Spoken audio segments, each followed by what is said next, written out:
একটা খুব common question থাকে যে কখন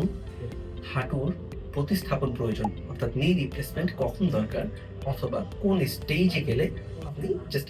আর্টিকুলার ইনজেকশন দিয়ে হাঁটু ব্যথা থেকে মুক্ত হতে পারেন। অস্টিওআর্থ্রাইটিস বা হাঁটুর যেই ক্ষয় বলেন অথবা যে আর্থ্রাইটিক সমস্যাটা বলেন, সেই সমস্যাটাকে 4টি স্টেজে ভাগ করা হয় বা গ্রেডিং এ ভাগ করা হয়। আপনার যখন জয়েন্টের মাঝখানে যেই স্পেসটা থাকে, এই স্পেসটা যদি প্রপারলি মেইনটেইন হয়, তাহলে আপনার গ্রেড 1, এবং এই স্পেসটা যখন আস্তে আস্তে কমে যাবে, অর্থাৎ সোজা বাংলায় বলতে গেলে হাঁটুর জয়েন্টার গ্যাপটা যখন মাঝখানে কমবে এবং একটা হাঁটুর সাথে আপনার ঘর্ষণ হবে এবং অস্টিওফাইট দেখা যাবে, সেই তীব্রতা অনুযায়ী আপনার স্টেজগুলো বাড়তে থাকে এবং আল্টিমেট গ্রেড 3 এবং গ্রেড 4 স্টেজে যখন আপনার হাঁটুর মাঝখানে কোনো বিন্দুমাত্র গ্যাপ নেই, একটা হাঁটুর সাথে ফিক্সড, অর্থাৎ আপনি স্বাভাবিকভাবে বোঝার জন্য যদি আপনি হাঁটু ভাঁজ করে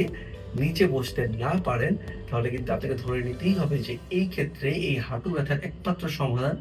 নি রিপ্লেসমেন্ট, অর্থাৎ হাঁটু প্রতিস্থাপন। আর এই নি রিপ্লেসমেন্ট ছাড়া অন্য কোনো ইনজেকশন অথবা ব্যথার ওষুধ অথবা ব্যায়াম কোনো কিছুতে আপনার হাঁটু ব্যথা কমার কোনো সুযোগ নেই, যেহেতু আপনার হাঁটুর মাঝখানে যে স্পেসটা সেটা কমে গিয়েছে।